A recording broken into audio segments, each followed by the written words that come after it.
Tony, it's Bob and Tony here in Eastern Connecticut. Welcome to the show, Tony. Hi, Tony. Hey, Bob. Hi, Tony. How you guys doing?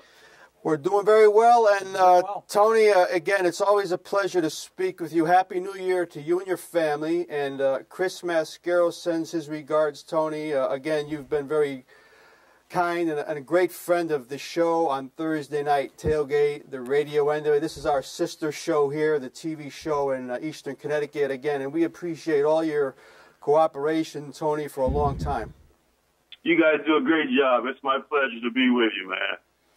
A little background for Tony, for those that don't go back as far as we do, Tony. You're telling our age, man. Yeah, well, we're trying, Tony. Again, Tony, he attended East Carolina University, selected in the second round of the '81 draft by the Patriots, played 8 years in the NFL, mostly in New England. Was elected to the Pro Bowl 1983. 4,647 yards rushing in his career, 260 receptions, 44 touchdowns. Also played in the Arena Football League. Nice career. Wrote a book.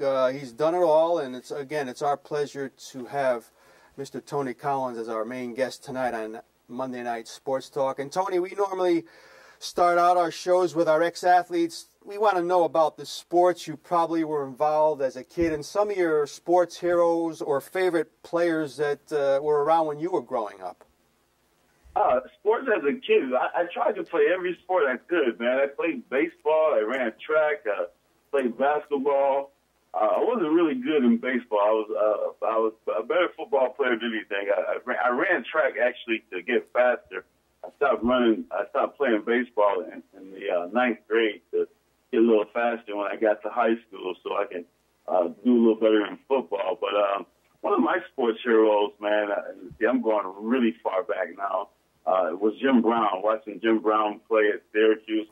I'm actually from upstate New York, in that Rochester, Syracuse area, so I knew a lot about Jim Brown, and also when he went on and played with the Cleveland Browns, so he was one of my favorite idols. And then as I got a little bit older, Tony Dorsett was one of the guys who I tried to image myself with, and I kind of wore his number when I got to college, and just love all sports. And one of the things I tell all the kids today, man, play as many sports as you can, have as much fun as you can, as a kid, because when you get older, you're gonna have to work.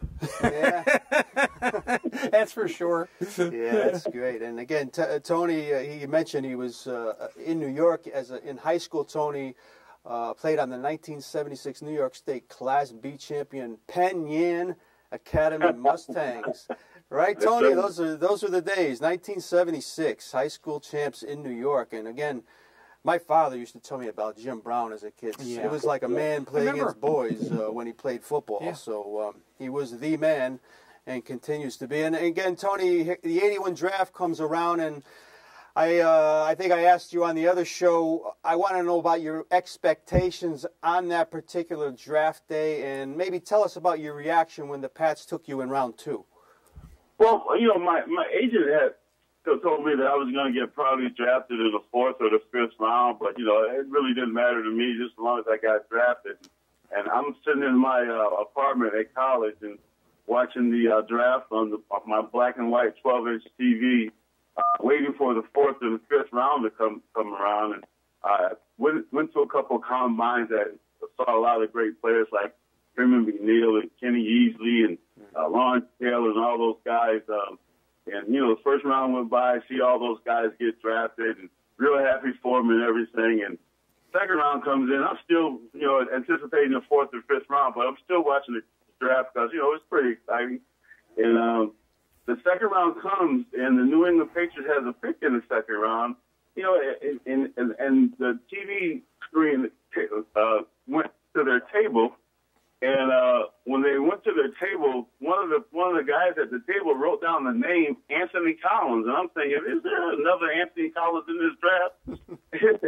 And I got the phone call, and it was one of the most exciting days of my life to get drafted by the Patriots and come up there and participate and with mini camp and different things like that, and being with Steve Grogan and Stanley Morgan and John Hanna and those guys. It was pretty exciting. It was one of the best days of my life.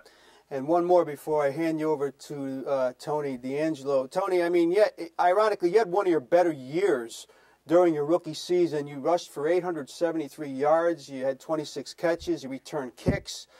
I mean, the team went 2-14, Tony, but you surely did your part that year. I mean, maybe share some memories of that rookie campaign under Coach Earhart with our viewers.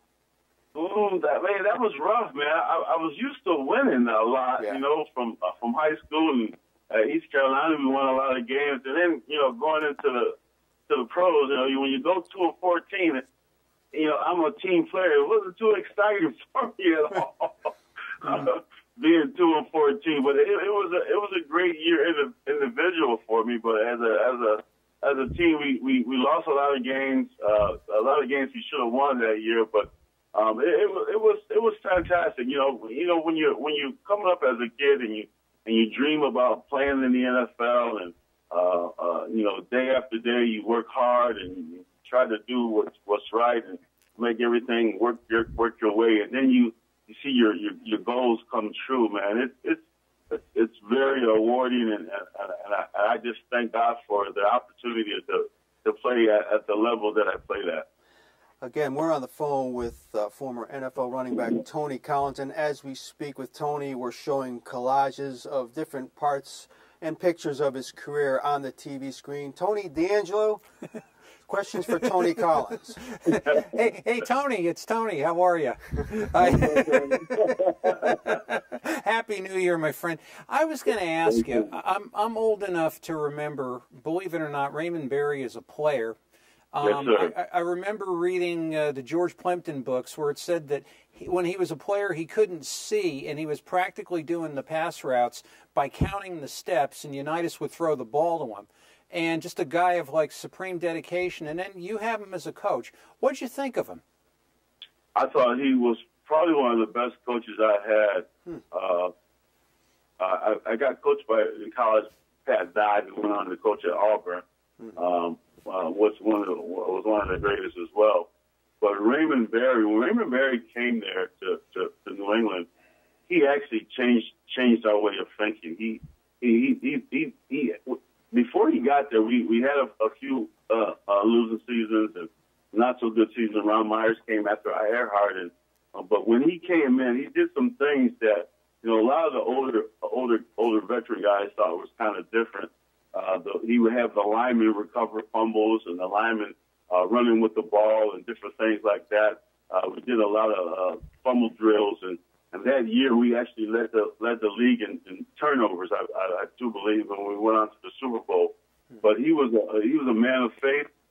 You never see him get uncool or get upset about anything.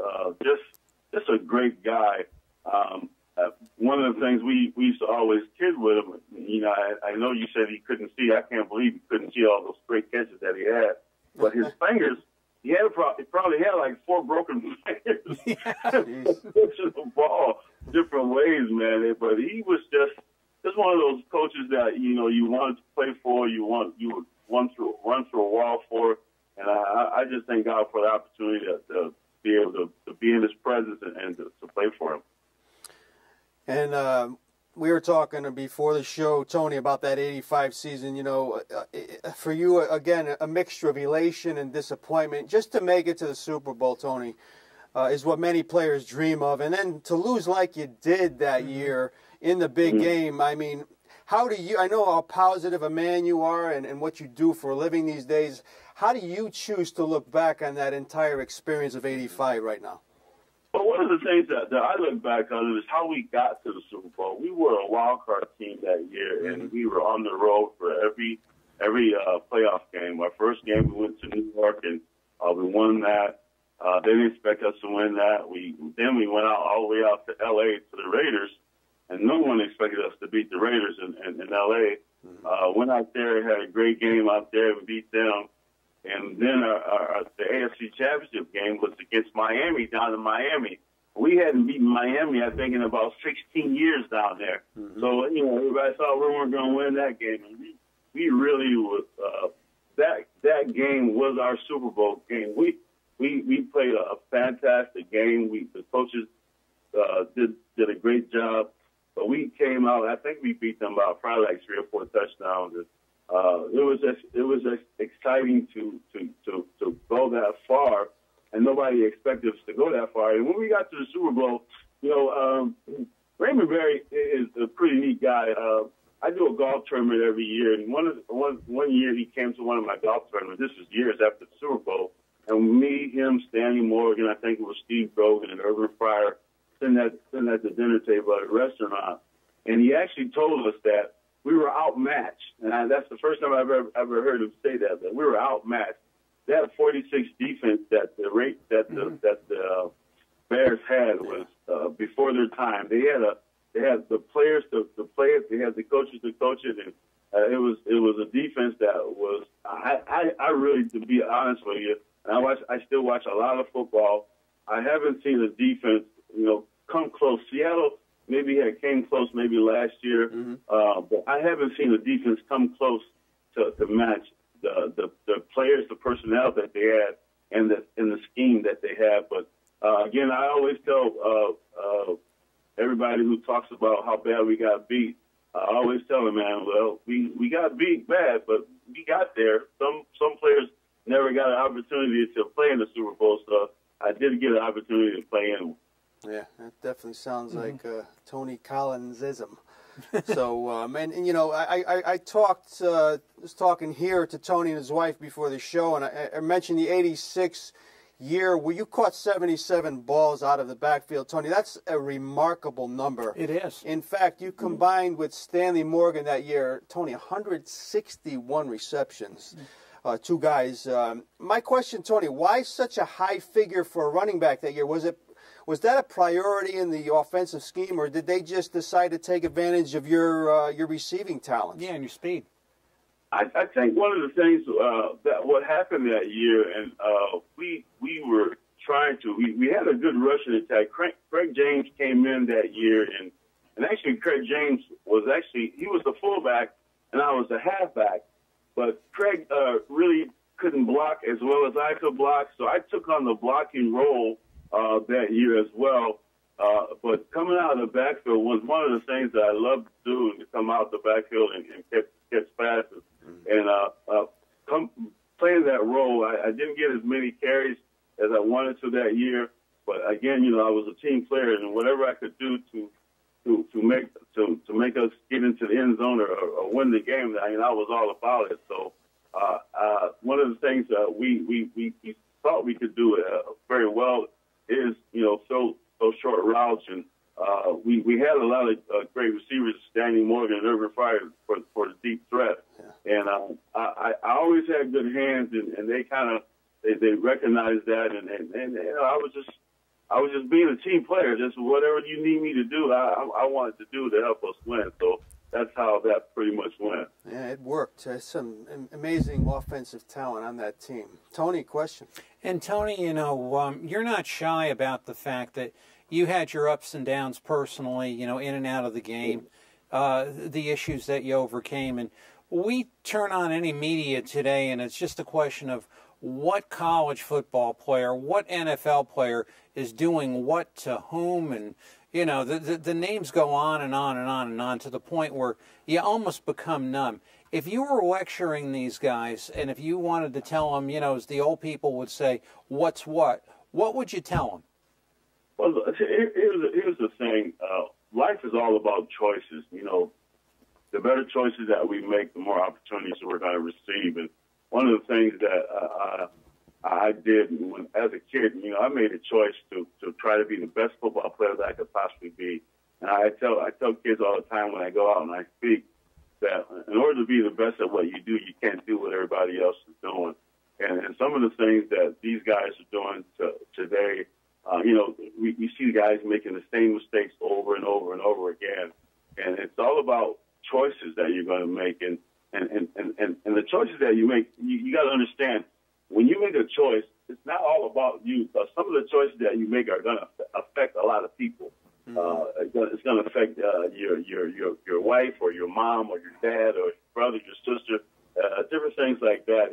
And my choices that I made when I got to the league were, when I got involved with painkillers, and from painkillers and went to marijuana, to marijuana went to cocaine, and just hanging around different people, people that I shouldn't have been hanging around. My father used to always tell me, as a kid coming up, one of the keys of being successful is surrounding yourself with successful people. And that's one of the things that I wasn't doing once I started with the painkillers. And it's a very simple choice. I mean, it was a choice that I made to stay on the field. And I was taking so many painkillers as a player because I didn't want to lose my job. I wanted to stay on the field. I wanted to play. I didn't want to miss any games. And I was taking so many painkillers that the painkillers were tearing up my stomach. Mm-hmm. And one of my fellow teammates said, "Man, if you smoke a little marijuana, it'll take the nauseousness away from you." And, I'd never smoked marijuana before, but I knew I had to keep taking these painkillers in order to stay on the field. Mm-hmm. And sure enough, I took a hit of marijuana for the very first time, and it took the nauseousness away. And then it was just one thing, just one bad choice after another bad choice, and it wound up getting me suspended for a whole entire year. And that's the big key that I tell all these athletes and tell all these kids all the time, that the choices that you make, man, it's gonna not just affect you, it's gonna affect a lot of people. And my situation now, man, I'm here on this earth for a purpose and a reason. God spared my life a few times. I know a few times, probably several times that I don't even know about. But I know my purpose in life now. I know what I need to do. I know why I'm still living, and that's just to tell my story, to let these kids know, to let these athletes know, man, you are here, and you are here on this earth for a purpose and a reason. Some people may never know what their purpose is, but I know what mine is, and that's to tell my story and to change lives. I want to help as many young kids as I could possibly help, and so they won't have to go down the same road that I went down. And I know God spared my life just for that. So I'm trying to change as many lives as I can, man. And it's working, as we discussed on the other show too. And he does some incredible things. And you mentioned, Tony, you're out of football 88 and 89, and you ended up playing just a tad in 1990 for a very good Miami team. Mm-hmm. I just wanted to get your memories of being around Hall of Famers like Marina and Shula down in Florida. Oh, it was a great experience. Man, there were a lot of great players in that team. Dan was on the team. We had Duke, Mark, the Duke, the Mark, and I can't even remember Mark's other name. Mark Duper, and Clayton, right? Mark Clayton, yeah. Mark Clayton was on the team. We had a great team. And being coached by Don Shula was, a great experience as well. But my heart is in New England, so I never cheer for the Dolphins. Can't go back. But it was a great experience just to be in Coach Shula's presence and catching a few passes from Marino as well. And I was sharing with Tony before the show, Tony, about your time in the Arena League, 1991 to 93. Now, here you are, you're in your 30s, running back in your 30s. It's not an easy thing. And did you have a burning desire, Tony, to get back to the NFL, or was football something else for you by that time? I actually, what I was going to do, I was going to coach for the Orlando Predators. I was going to be a coach. And I went getting ready to coach and getting started, and then right at training camp, man, I said, man, this game looks kind of fun, man. I think I can play a little. Still being crazy, making bad choices. I probably should have never played arena ball. It was an experience where it was fun. But at the same time, I wasn't making good choices then as well, and I busted up my knees even more after that when I played some arena ball, and I thank God that I got new knees. Got new knees about 3 or 4 years ago. One of the best things I could have ever done. Got with the knee replacements because for about 20 years I wasn't able to pretty much do anything. I was in pain for about 20 years, and the doctors kept telling me, you want to wait till you get a little older and get a little older. And so, hopefully, this thing, I thought it was never going to go away. My legs were so cold that I couldn't hardly walk up steps. And I finally got it done, and I can play golf all day now. So it's great. Awesome. That's such awesome news. We have just a couple minutes left with former Patriots running back Tony Collins. Tony. And Tony, when you left football, when you left arena, and you're done with football, was it a hard thing to get adjusted to life being not a football player? Absolutely. And there's a lot of guys who, and I was one of them, man. You go into the depression thing where, I felt like a failure. Felt like, I had let a lot of people down because of some of the choices that I made. And I went through a depression period, man, for quite some time, in and out with the drugs. I would stay off drugs for a month or 6 months or even a year, then go back and just making bad choice after bad choice. For 18 years, I did that and kind of wasted a lot of years of my life. And there's a lot of players who are going through the same thing that I went through and come out even worse than I have. So I think one of the things that I think the NFL is doing a fantastic job now in helping players with that transition, because back when I was playing, there was no help. There was no type of transition that we had, the NFL had for us. And so it was rough for me. It was rough for a lot of players. But I really feel that the NFL is doing a better job now than they did back then of guys helping guys going through the transitions. And you guys know the stories of guys even committing suicide because of some of the things that they've gone through and some of the hits that they've had with the concussion and the CTE and all this other stuff that's going on now. But it was a tough transition, and again, I can't say this enough, man. I'm just happy to be alive, happy to be here, and happy to be able to tell my story and help as many people as I can.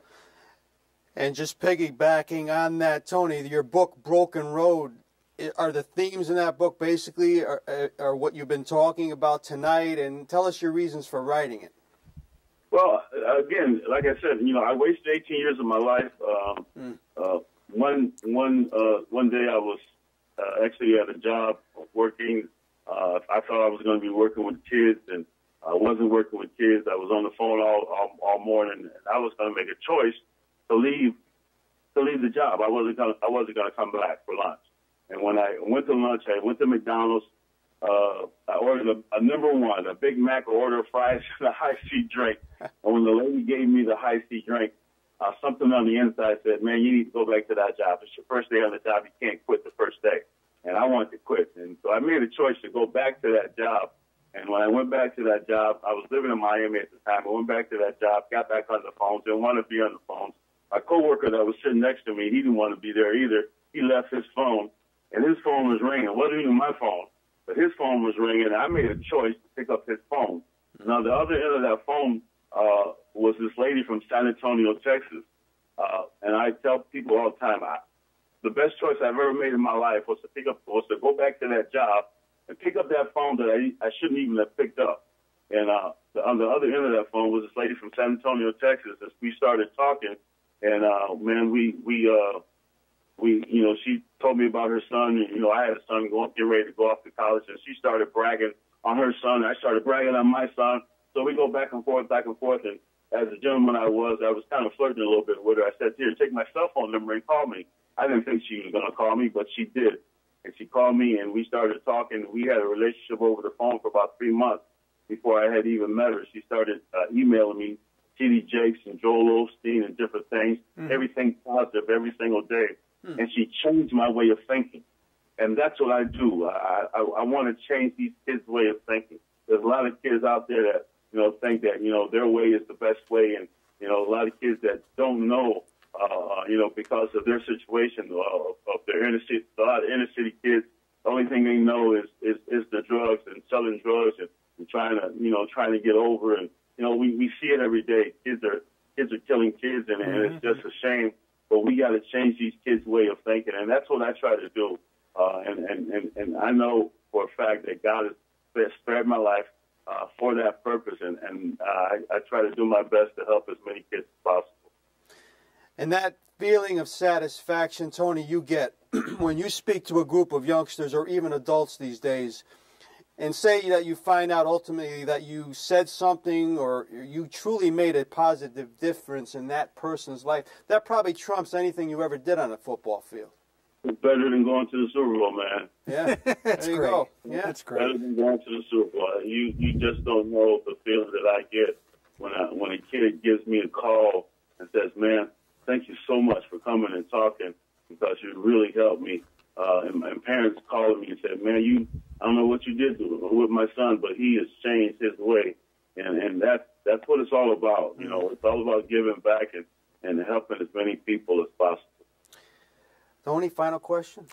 I'll tell you, there's nothing that I can ask you, Tony, that wouldn't pale in comparison. But I just want to get your take on college football. Bob and I were chatting before we went on the air, and we're talking these days about a college coach, Jim Harbaugh, getting $8 million to coach a college football team. What's wrong with this picture? We're in the wrong business. Yeah, we are in the wrong business.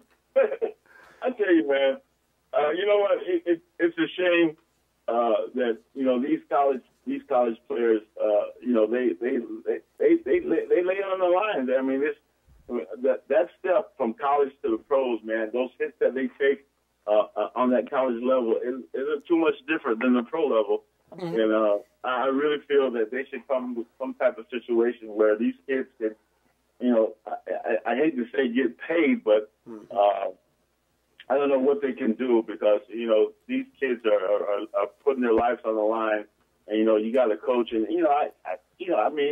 I can't knock Coach Harbaugh for making all that money. I mean, if you can get as much money as you can, I tell kids all the time, man, get as much money as you can, as quickly as you can, because you cannot play this game forever. Yeah. And so I think, they need to come up with a system where these kids can benefit from playing at that level. I was watching West Virginia today. There's a kid, I think he's a quarterback. He had 4, 5, or 6 concussions. He's got to retire now. He can't play football anymore. Mm-hmm. So it's a shame, but I don't know. I'm with you, man. Pay the kids. Yeah, that's a lot of money for one coach. Yeah. What can you do, right? Man. Tony, I hope you don't mind. I want to end the interview with one of your inspirational tips that you posted today. It was just such great stuff, and you kind of alluded to some of it today. Tony's tip of the day said, treat people the way you want to be treated. Surround yourself with good people. Forgive so you can be forgiven. Don't judge people on the color of their skin. Be a giver. Amen. Be a giver. When you love big, and make a choice to be happy. And man, I don't know how much you can add to that, Tony, about your approach to life, but you said it all there, Tony, with your tip of the day. And I can't thank you enough for joining us tonight. Thanks for being with us. I know you'll join us again on the other side, Thursday night tailgate again, Tony, as your continual guest there. And we just love having you. We love what you do, and we love you and your family beyond what we can say. And all we can say is Happy New Year, my friend. You're a treat, Tony. God bless you. You guys are my friends, man. Anytime you need me, man, if I'm available, I'm always there for you. Thank you guys so much. We'll talk soon, Tony. Good night. Take care now. Happy New Year. Have a great New Year, guys. Good night. Good night.